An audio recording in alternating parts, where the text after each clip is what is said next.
Okay, good morning, Shelly. Becky here, and I have a couple little friends that are going to help me with this video.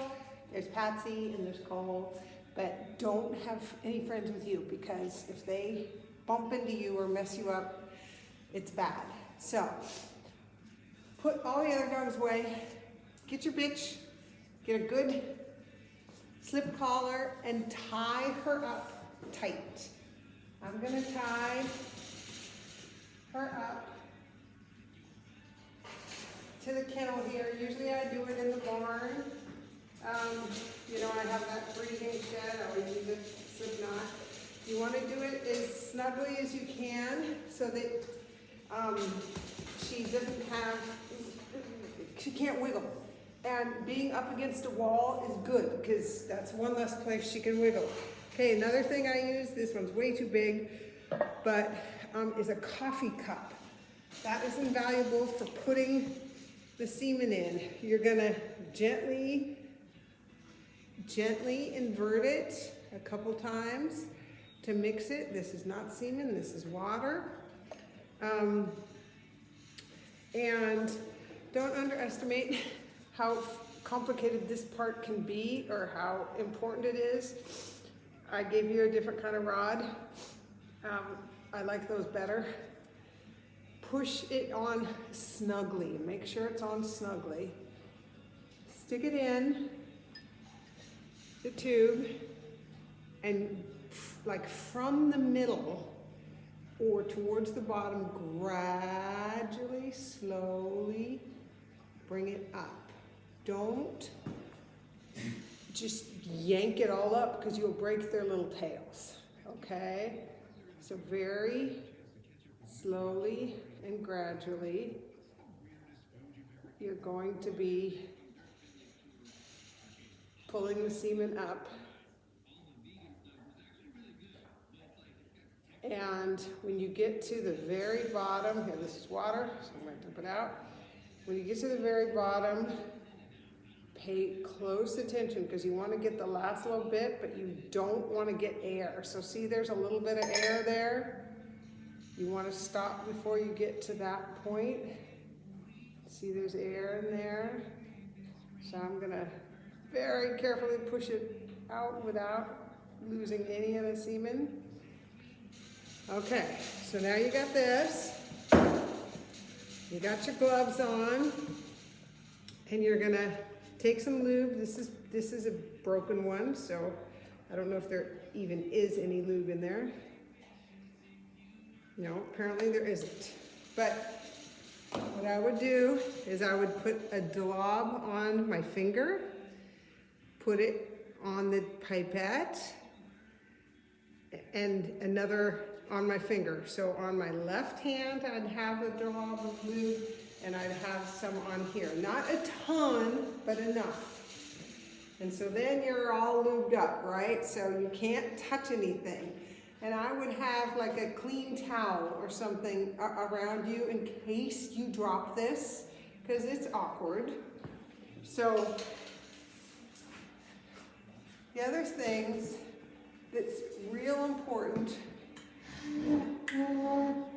to keep in mind, and unfortunately you can't really see her very well. Good girl, yes, good girl. That vaginal tract goes way up here, right? Or way up and down there. So you do not want to be grabbing her right here, or especially up under here. I have literally, Breeding Twinkle, grabbed her under here and had it all go squirting out. So the best thing to do, I'm going to have you straddle her, but then you would do, you know, the other hand on the other side, but hold her right there on her stifle because she can't sit and she can't get out of the way if you're doing that. But for now, I'm not going to stick this in her because she's not in season. But if you straddle her up by her girth, you know, on her rib cage, not down there where the uterus is, up on the rib cage, pull the tail up with your thumb because the tail's going to get in the way big time, and use your lubed finger to go up. Go up in there, feel it. Like the one video said, go start from up high, not low, because it is possible to get into the urinary tract, the bladder.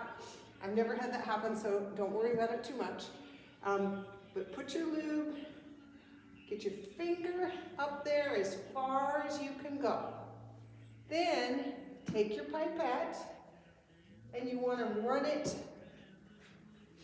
I'm sorry if you can't see. You want to run it alongside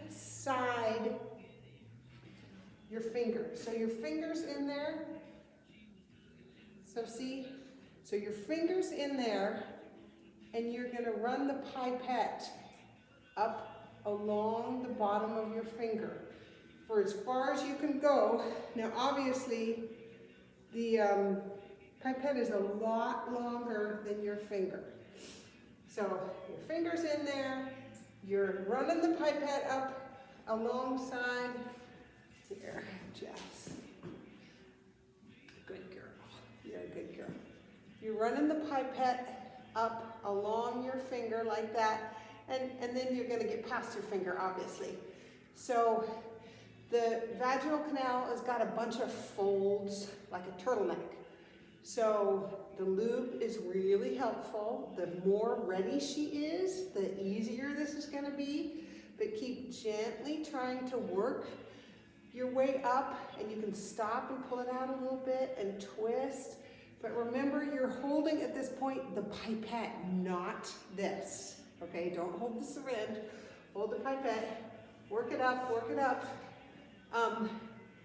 It is often that it only gets about this far in there. So don't worry about that, that's pretty normal.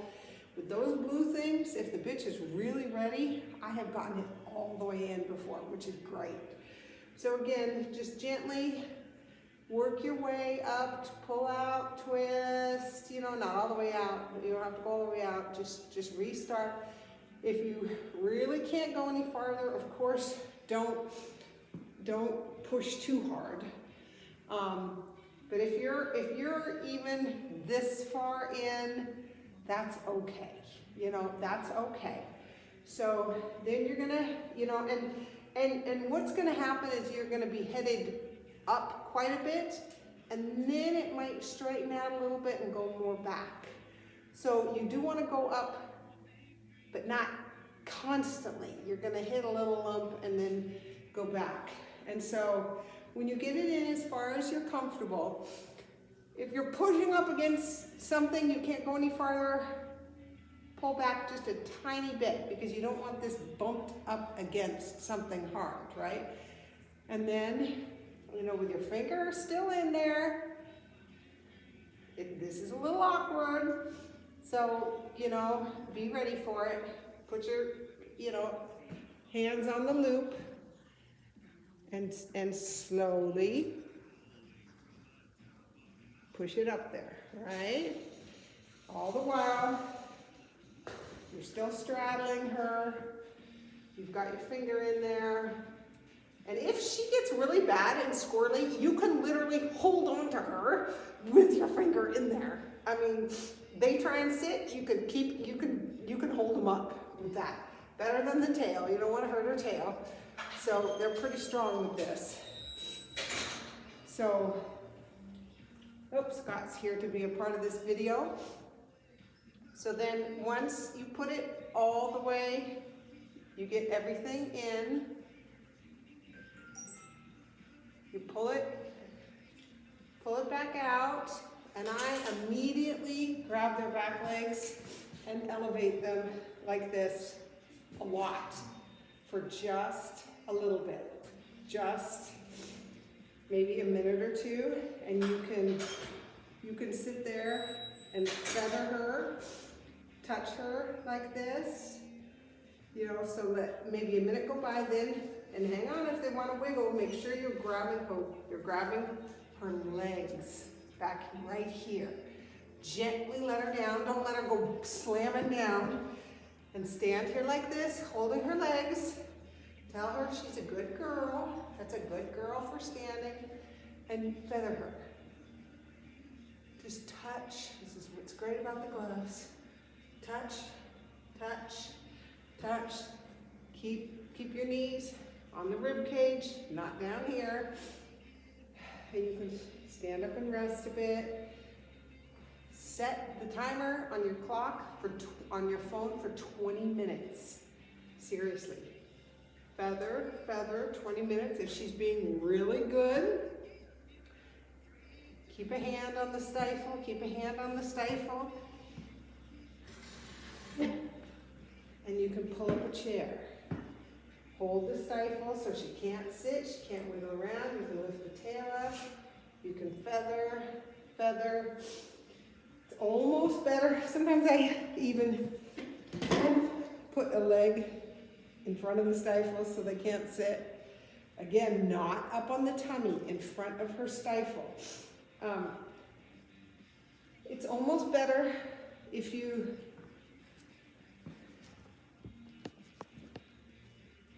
do the feathering every minute or two, not constantly. Okay, so you've set your timer for 20 minutes.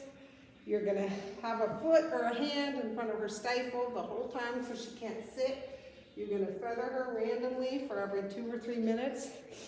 When the timer goes off, you're gonna untie her and walk her directly into her crate, and she's gonna go in her crate for an hour. Okay, bye.